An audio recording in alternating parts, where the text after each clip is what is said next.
মঞ্চে মাওলানা মুফতি জহিরুল ইসলাম ফরিদী সাহেব, মাওলানা মোশাররফ হোসেন হেলালি সাহেব, হাফেজ মাওলানা জাহাঙ্গীর আলম জিহাদি, মাওলানা মিসবাহুর রহমান যশোরী, মাওলানা আহসানুল্লাহ যশোরী, মাওলানা ওবায়দুর রহমান জালালি, উপস্থিত মাওলানা আবু বকর, উপস্থিত সকল উলামা ইকরাম, মাদ্রাসার ছাত্রবৃন্দ, এক কথা মিলাদ শরীফ মহা ধুমধামের সাথে এখন হবে।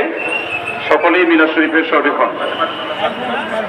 যাদের নাম মিলাদ শরীফে বলা হলো সকলেই দায়িত্বে আসেন, সকলে দায়িত্বে আসেন। এছাড়া অন্যান্য উলামা ইকরাম সম্মিলিতভাবে এক কথা মিলাদ শরীফ হচ্ছে।